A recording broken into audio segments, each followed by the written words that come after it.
엽시! 안녕하세요, 엽트입니다. 얼마 전 있었던 애플의 4월 이벤트에서 신형 아이패드 프로가 발표되었죠. 지금까지 출시한 모바일 기기 중 가장 뛰어난 스펙을 보유했다고 해도 과언이 아닐 이번 아이패드 프로는 미니 LED를 바탕으로 한 리퀴드 레티나 XDR이나 애플 치곤 후해진 램 용량 등 참 여러 방면에서 매력적인 친구입니다만, 무엇보다 이 친구의 기대가 큰 이유는 바로 M1 칩셋을 탑재했기 때문일 겁니다. 신형 맥북 에어와 맥북 프로 13인치에 처음으로 탑재되었던 이 M1 칩셋은 인텔과 AMD를 쌍으로 매길 정도로 매우 높은 성능과 낮은 발열을 자랑하는데요. 이미 많은 분들께서 리뷰를 통해 이 친구의 진가를 설명해 주시곤 했죠. 다만 무적일 것 같은 이 친구에게도 약점은 있었는데요. 이 좋은 성능을 제대로 사용하기에는 구성되어 있는 포트의 수가 영 부실하다는 겁니다. 물론 앞으로 출시될 아이패드 프로는 더 말할 필요가 없겠죠. 그래서 오늘은 맥북과 아이패드 프로를 100분위로 활용하게 도와줄 액세서리 두 종을 한번 소개해볼까 하는데요. 그럼 가시죠. 오늘 소개해드릴 제품은 버바팀, 그리고 버바팀과 협약을 맺고 있는 주식회사 너에게에서 협찬해주셨는데요. 먼저 버바팀이란 브랜드가 어떤 브랜드인지부터 알아보는 게 맞을 것 같습니다. 버바팀은 구글 본사가 위치한 곳이죠. 캘리포니아 마운틴뷰라는 지역에서 인포메이션 터미널스 코퍼레이션, 줄여서 ITC란 이름으로 시작한 기업인데, 지금은 석기시대 유물 같은 물건인 플로피 디스크를 주로 생산, 유명세를 띠게 되면서 사명을 버바팀으로 변경하였습니다. 예전 IBM 컴퓨터나 윈도우 95 세대이신 분들은 이거 어디서 많이 봤는데? 라고 하실 수도 있는 브랜드예요. 현재 와서는 많이들 사용하실 USB 디스크에서부터 SSD, 그리고 각종 모바일 액세서리까지 다양한 분야로 사업을 확장, 미국, 대만, 일본 등 전 세계에서 만나보실 수 있는 글로벌 브랜드 중 하나입니다. 그만큼 브랜드에 대한 신뢰도도 좋은 편이고요. 여하튼 다시 본론으로 돌아가서 가장 먼저 소개해드릴 친구는 바로 2000mAh 보조 배터리입니다. 외형은 대개 대용량 보조 배터리가 그러하듯이 꽤나 묵직한 인상을 풍기는데요. 전면엔 입출력 상태와 충전량을 표시해주는 LED 인디케이터가 위치해있고, 우측엔 전원 버튼이, 좌측엔 최대 18W의 입력이 가능한 마이크로 5핀 포트가 위치해있으며, 위쪽엔 최대 60W의 출력과 PD 충전을 지원하는 한 개의 USB Type-C 포트, 그리고 최대 18W의 출력과 퀵차지 3.0을 지원하는 두 개의 USB Type-A 포트가 위치해 있습니다. 무게는 415g으로 기재되어 있던 스펙과는 달리 약 400g 정도로 조금 더 적게 나왔는데, 많이들 사용하실 1000mAh의 샤오미 보조 배터리나 무선 충전이 가능한 삼성 보조 배터리 같은 친구들보단 무게가 좀 있는 편이지만, 충전 용량과 출력 등을 고려해보면 크게 문제가 될 것 같진 않아 보이네요. 가장 중요한 충전 성능도 살펴보면, 단일 포트로 사용 시 C포트의 경우엔 최대 60W로, A포트의 경우엔 각각 최대 18W로 동작하며, 2개에서 3개의 포트를 사용 시엔 C포트의 경우엔 최대 30W로, A포트의 경우엔 동일하게 각각 최대 18W로 동작하는데, C포트가 최대 60W의 파워 딜리버리를 지원하기 때문에 맥북 프로 M1 13인치 정상적으로 잘 충전되고요. 전압도 정상적으로 잘 찍혀 나오는 걸 확인하실 수 있네요. 물론 아이패드 프로도 문제없이 충전되는 걸 보실 수 있습니다. A포트도 PPS와 퀵차지 2.0과 3.0 모두를 지원하기 때문에 갤럭시 S21 울트라와 아이폰 12 프로 맥스 둘 다를 연결해도 잘 충전되는 걸 보실 수 있어요. 이쯤 되면 그래, 얘가 뭐 하는 앤지는 알겠는데 협찬받았다고 그냥 추천하는 거 아니냐 라고 생각하실 수도 있을 거예요. 저는 이 친구를 크게 두 가지 이유에서 괜찮다고 생각을 하는데, 첫 번째 이유는 바로 간편성입니다. 이 맥북과 아이패드 같은 친구들은 휴대용에 초점이 맞춰진 제품이긴 하지만 어디까지나 배터리로 동작하는 친구들이다 보니 장시간 사용하기에는 걱정이 있을 수밖에 없단 말이에요. 그래서 카페 같은 곳에 가면 가장 먼저 찾게 되는 게 콘센트인데, 이게 모든 자리마다 콘센트가 있는 게 아니다 보니까 항상 오늘은 자리가 있을까 부터 생각하게 되더라고요. 근데 이 친구를 사용하게 되면서부터 배터리만 제때제때 충전해주면 굳이 콘센트를 찾아다닐 필요가 없으니까 맥북이나 아이패드를 들고 나가도 크게 걱정이 없달까 되게 마음이 편했어요.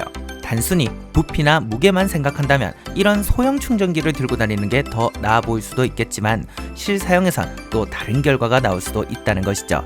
두 번째 이유는 신뢰도입니다. 저는 개인적으로 보조 배터리를 볼 때 이 와트시를 제대로 기재해놨는지 안 놨는지를 이 브랜드가 믿을만하다 아니다의 기준으로 삼는데, 이 보조 배터리 판매 페이지들을 잘 보면 1000mAh다, 2000mAh다 이렇게 mAh를 되게 강조한단 말이에요. 그런데 이 mAh라는 건 단순히 이 보조 배터리가 가지는 전하량만을 가리키는 거기 때문에, 실제 배터리가 가진 총 에너지량을 보고 싶으면 와트시를 잘 살펴봐야 돼요. 삼성에서 판매하는 보조 배터리 같은 경우엔 이걸 따로 구할 필요 없이 상품 설명 페이지에 기재해 놓았고, 지금 소개하는 이 친구 같은 경우에도 정확하게 와트시를 기재해 놓았지만 몇몇 브랜드 같은 경우엔 와트시 대신 볼트 값만 제공하기 때문에 지금 보시는 것처럼 공식에 대입해 직접 값을 구해야 돼요. 심지어 알리익스프레스 같은 곳에서 파는 말도 안 되게 싼 보조 배터리 같은 경우엔 와트시는커녕 아예 이에 대한 언급이 없기 때문에 실제 이 배터리의 에너지 양을 가늠할 수 없기도 합니다. 단순해 보이지만 자칫 잘못하면 제품에 심각한 손상을 야기할 수도 있는 게 배터리인 만큼 저는 이렇게 투명하게 정보를 공개하는 브랜드가 더 신뢰가 가긴 하네요. 게다가 이미 이 친구는 2020년 3월에 와디즈에서 성공적으로 펀딩이 진행됐던 적도 있고요. 다음으로 소개해드릴 친구는 SSD 내장 4인원 허브입니다. 애플의 정품 액세서리라고 해도 믿을 것 같은 디자인의 이 4인원 허브는 앞서 소개드렸던 친구와 마찬가지로 2020년 5월경에 성공적으로 펀딩을 마친 제품인데요. 전면엔 버바팀 로고가 고급스럽게 인쇄되어 있고 뒤쪽엔 각종 인증 정보가 기재되어 있으며 오른쪽엔 PD 충전을 지원하는 C포트와 HDMI 포트, 그리고 두 개의 USB 3.0A 포트가 위치해 있습니다. 전체적으로 맥북이나 아이패드의 다이아몬드 커팅처럼 마감의 퀄리티가 매우 높아 보이는데, 특히 케이블 쪽의 마감은 단선이나 손상의 우려가 거의 없을 정도로 짱짱하게 잘 되어 있네요. 간혹 특유의 일체감 때문에 이렇게 바형 디자인에 포트만 나와 있는 친구를 선호하시는 경우도 있는데, 가뜩이나 모자란 포트 때문에 허브를 쓰는데 두 포트 모두를 허브 때문에 날리는 게 영 마음에 들지 않기도 하고, 무엇보다 자칫 잘못해서 허브를 세게 눌러버리면 포트를 손상시킬 수도 있기 때문에 저는 그닥 선호하지는 않습니다. 마찬가지로 이 친구도 PD 포트를 통한 충전 정상적으로 잘 되는 걸 보실 수 있고요. 전압도 정상적으로 입력되는 걸 보실 수 있으며 HDMI 포트를 통한 4K 출력도 문제없이 잘 되는 게 확인이 되네요. 물론 USB 3.0 포트도 전혀 문제가 없습니다. 보시는 것처럼 아이패드 프로에서도 문제없이 잘 작동하죠. 사실 이 친구의 진가는 바로 내장된 SSD에 있는데 120GB의 M.2 타입 SSD가 허브 속에 내장되어 있기 때문에 기존의 허브의 기능은 물론 외장 디스크로의 기능도 할 수 있는 것이죠. 따라서 맥북 구입 시 27만원이란 살인적인 비용 때문에 램밖에 업그레이드하지 못하셨던 분들에겐 가뭄의 단비와도 같은 존재일 수 있다는 겁니다.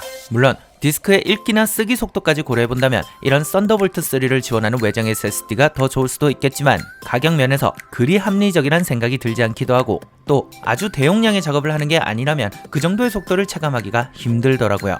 허브로서의 기능은 당연히 불가능하고요. 또 이런 SSD를 교체하는 방식을 사용하는 허브도 판매 중이긴 하지만 이보다는 오랜 시간 스토리지를 전문적으로 만들어 온 버바팀의 제품이 저는 조금 더 신뢰가 가긴 했습니다. 다만 이 친구에게도 단점은 몇몇 보였는데, 첫 번째로 포트의 구성이 비교적 단조롭기 때문에 다양한 주변 기기를 사용하는 환경에선 부족함이 많이 느껴진다는 거예요. 8인원, 심지어 11인원의 제품이 자사에서도 현재 이보다 저렴한 가격으로 판매 중인데 12만원에 달하는 가격을 생각해보면 이 부분은 못내 아쉬움이 느껴집니다. 하다못해 SD카드 슬롯과 이더넷 포트만 추가로 구성해줘서도 좋았을 것 같은데 말이에요. 두 번째로 4K 출력을 30p밖에 지원하지 않는다는 겁니다. 가장 많이들 사용하실 벨킨의 허브나 끝판왕이라 불리는 칼디지사의 제품만 보더라도 4K 60p를 무리 없이 지원하는데 이 친구들과 유사한 가격대라는 점을 생각해보면 이 부분도 확실히 아쉽게 느껴지긴 하네요. 뭐 이러저러한 단점들을 고려해봐도 여전히 괜찮은 제품인 건 사실입니다. 그런데 이런 허브 제품들의 최근 이슈가 하나 있었죠. M1 맥북 라인업의 허브를 사용하다 로직 보드 및 IO 보드가 사망, 즉 벽돌이 될 수도 있다는 이슈였는데, 맥OS 11.2.2 버전을 기점으로 한 차례 패치가 진행되었음에도 불구하고 여전히 해당 문제를 겪으신 분들이 일부 계시더라고요. 그래서 애플 코리아와 정식 서비스 센터에 해당 문제를 문의해 보았는데 패치가 이뤄진 이후로 국내에서 해당 문제가 보고된 경우는 없었으며 해당 문제가 패치로 어느 정도 해결된 것으로 보고 있다는 답변을 받았습니다. 또한 충전 시에는 가급적 정품 어댑터를 사용하길 권장하지만 허브를 사용하여 충전하는 것도 가능하다고 하였으며, 만약 문제가 발생했을 시에는 애플이 정한 보증 범위에 해당하는 경우에 한해 서비스를 받을 수 있다는 답변도 받았어요. 네, 좀 석연찮은 구석이 남아있긴 하지만 최근 여러 커뮤니티에 해당 증상을 호소하시는 분들이 거의 안 계시는 것도 사실이고, 또 로직 보드에 관해서는 2년 동안 보증이 된다고 하니 너무 맘졸이며 사용하시진 않으셔도 될 것 같아요. 그래도 보증만 믿고 쓰기에는 영 불안하잖아요. 그래서 애플에서 권장하는 허브 사용법을 가져와 봤는데 내용은 다음과 같습니다. 앞서 말씀드린 대로 가급적 맥북의 충전은 정품 어댑터를 사용할 것을 권장한다고 하며, 굳이 허브를 사용해야 된다면 맥북의 전원이 들어와 있는 상태에선 허브 자체를 뺀다거나 허브와 연결된 HDMI 같은 포트를 빼면 안 된다고 하네요. 또한 허브를 분리할 시에는 시스템을 완전히 종료시킨 뒤 전원이 꺼진 것을 확인하고 분리해야 된다고 합니다. 그리고 오늘 소개해드린 친구처럼 SSD가 탑재된 허브의 경우엔 왼쪽 상단 사이드바 쪽에 파인더의 추출 기능을 통해 SSD를 먼저 꺼내고 이후에 전원을 끈 뒤 허브를 분리하라고 하네요. 제가 준비한 영상은 여기까지이며, 오늘 소개해드린 친구들은 액세서리라고 하기엔 어느 정도의 가격대가 있는 친구들이라 아주 가벼운 마음으로 구매하기엔 조금 부담이 가는 게 사실이에요. 다만 큰맘 먹고 구매하셨을 맥북이나 아이패드 프로를 조금 더 편리하게 그리고 유용하게 사용할 수 있도록 도와주는 친구들이란 것도 분명한 사실입니다. 제품과 관련된 질문과 의견은 아래에 댓글로 남겨주시면 제가 아는 한 최대한 답변 드리도록 하고, 저는 또 맛있고 유익한 영상들로 찾아뵙도록 하겠습니다. 또 봬요.